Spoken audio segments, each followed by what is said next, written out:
అందరికీ నమస్కారం. ఏఐ మన జీవితంలోని ప్రతిదాన్ని మారుస్తోంది కదా. కానీ మనం రోజూ వాడే వెబ్ బ్రౌజర్ని కూడా ఇది ఒక పవర్ఫుల్ ఇన్ఫ్రాస్ట్రక్చర్గా మారుస్తోందని ఎప్పుడైనా ఆలోచించారా? అవును, ఈ రోజు మనం దీని గురించే లోతుగా చూడబోతున్నాం. ఇది టెక్నాలజీ భవిష్యత్తునే మార్చేయబోయే ఒక పెద్ద మార్పు. పదండి మొదలు పెడదాం. చూడండి, ఈ మాట వినడానికి సింపుల్గా ఉన్నా దీనిలో చాలా లోతైన అర్థముంది. మనం రోజూ వాడే క్రోమ్, ఫైర్ఫాక్స్ ఇవి కేవలం యాప్స్ కాదట, మన టెక్నాలజీ ప్రపంచంలో ఒక పునాదిగా, ఒక ఇన్ఫ్రాస్ట్రక్చర్గా మారుతున్నాయట. ఈ యొక్క ఆలోచనే మన మొత్తం విశ్లేషణకు ఆధారం. సరే, అసలు విషయానికొద్దాం. ఒక సింపుల్ యాప్గా ఉన్న బ్రౌజర్ ఇప్పుడు ఏకంగా ఆపరేటింగ్ సిస్టంలో ఒక భాగంగా ఎలా మారుతోంది?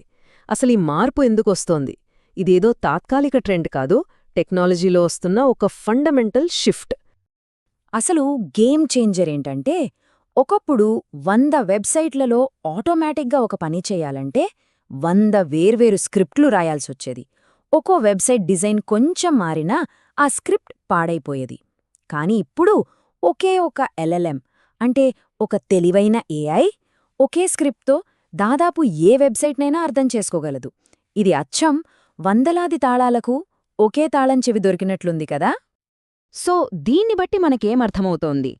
ఏఐ మన డిజిటల్ ప్రపంచంతో మాట్లాడాలన్నా, దాన్ని కంట్రోల్ చేయాలన్నా దానికొక గేట్వే కావాలి.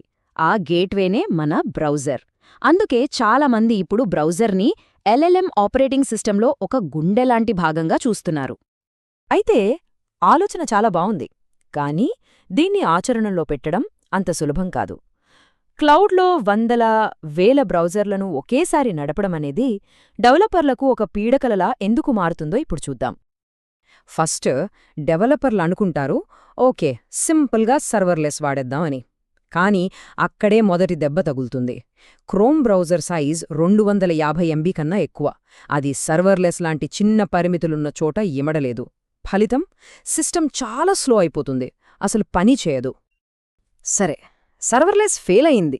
నెక్స్ట్ స్టెప్ ఏంటి? వర్చువల్ మిషన్లు. ఇది ఒక యూజర్కైతే బాగానే వర్క్ అవ్వచ్చు, కానీ 10 మందికి 100 మందికి స్కేల్ చేయాల్సొస్తే అబ్బో, ఖర్చు ఆకాశాన్నంటుంది. మేనేజ్మెంట్ ఒక పెద్ద తలనొప్పిగా మారుతుంది. ఇక ఫైనల్గా పెద్ద ఆయుధం కుబర్నెట్స్ తీస్తారు. ఇది చాలా పవర్ఫుల్ టూల్, కానీ బ్రౌజర్ల లాంటి కాంప్లెక్స్ అప్లికేషన్లను దీంతో మేనేజ్ చేయడం ఒక నరకం. మొత్తం సిస్టమ్ ఒక పెద్ద గందరగోళంగా మారి దాన్ని బాగుచేయడానికే ఇంజనీర్ల సమయమంతా వేస్ట్ అయిపోతుంది. సో చూశారుగా ఈ ప్రయాణం ఎలా ఉందో? ఒక చిన్న ప్రయత్నంగా మొదలై స్కేల్ చేయలేక చివరకు ఒక రాక్షసిలాంటి సిస్టమ్గా తయారవుతుంది. ఎంతలా అంటే కేవలం దాన్ని మెయింటైన్ చేయడానికే ఒక ఫుల్ టైం ఇంజనీర్ అవసరమవుతాడు. ఇదంతా ఒక్కెత్తైతే మరోవైపు అసలు సిస్సలైన యుద్ధం జరుగుతోంది. అదేంటంటే, ఒకవైపు ఏఐ ఏజెంట్లు వెబ్ను ఆటోమేట్ చేయాలనుకుంటున్నాయి, మరోవైపు వెబ్సైట్లు తమ డేటాను కాపాడుకోవాలని చూస్తున్నాయి. ఈ రెండిటి మధ్య ఒక ఆయుధ పోటీ మొదలైంది. ఈ సంఘర్షణనే ఏఐ డేటా వార్స్ అంటున్నారు. ఒకవైపు ఏఐ ఏమో నాకు డేటా కావాలి అంటుంది, మరోవైపు వెబ్సైట్స్ ఏమో నో, నా డేటా నాది, బాట్లను రానివ్వను అని బలమైన గోడలు కడుతున్నాయి. ఈ పోటీలో ప్రస్తుతానికి కొన్ని టెంపరరీ హ్యాక్స్ వాడుతున్నారు. ప్రాక్సీ నెట్వర్క్లు వాడటం, రోబో కాదని నిరూపించడానికి క్యాప్చాలను సాల్వ్ చేయడం లాంటివి. కానీ ఇదంతా అచ్చం టామ్ అండ్ జెర్రీ ఆటలాంటిదే తప్ప ఇదొక శాశ్వత పరిష్కారం కాదు. సరే, ఈ టెక్నికల్ తలనొప్పులు, ఈ డేటా యుద్ధాలు, ఈ సమస్యలన్నింటికీ పరిష్కారం లేదా? ఉంది.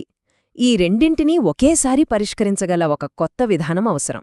అదే ఏఐ కోసం ప్రత్యేకంగా తయారుచేసిన బ్రౌజర్. ఇక్కడే బ్రౌజర్ బేస్ లాంటి కంపెనీలు ముందుకొస్తున్నారు. వాళ్ళేం చేస్తున్నారంటే, ఏఐ కోసం బ్రౌజర్లను క్లౌడ్లో నడిపే ఈ తలనొప్పులన్నీ వాళ్లే తీసుకుంటున్నారు. డెవలపర్లు ఈ ఇన్ఫ్రాస్ట్రక్చర్ గురించి ఆలోచించాల్సిన పనే లేకుండా రెడీమేడ్ ప్లాట్ఫామ్ అందిస్తున్నారు.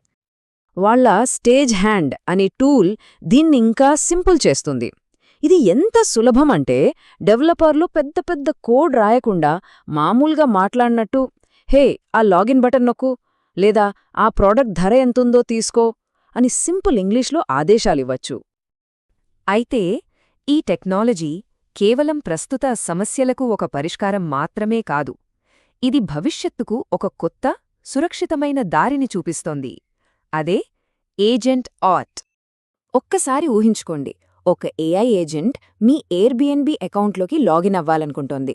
ఇప్పుడు మనం ఏం చేస్తాం? మన పాస్వర్డ్ ఇవ్వాలి, అది చాలా రిస్క్. కానీ ఫ్యూచర్లో మీ ఫోన్కి ఒక నోటిఫికేషన్ వస్తుంది, ఈ ఏజెంట్ లాగిన్ అవ్వాలనుకుంటోంది, ఓకేనా అని. మీరు అప్రూవ్ చేస్తే చాలు, పాస్వర్డ్ అవసరమే లేదు. ఈ కాన్సెప్ట్నే ఏజెంట్ ఆత్ అంటున్నారు. ఇది ఏఐ ఏజెంట్లు సురక్షితంగా లాగిన్ అవ్వడానికి ఒక కొత్త స్టాండర్డ్. ఇకపై పాస్వర్డ్లు షేర్ చేయక్కర్లేదు, ఆ చిరాకు పెట్టే క్యాప్చాలు సాల్వ్ చేయక్కర్లేదు. ఇది ఏఐ వెబ్ ఇంటరాక్షన్కి ఒక స్థిరమైన, సిక్యూర్ పునాది వేస్తుంది. ఈ మార్పులన్నీ మనల్ని ఒక చాలా పెద్ద ఆలోచన దగ్గరకు తీసుకువస్తున్నాయి. అదేంటంటే, సాఫ్ట్వేర్ యొక్క భవిష్యత్తు.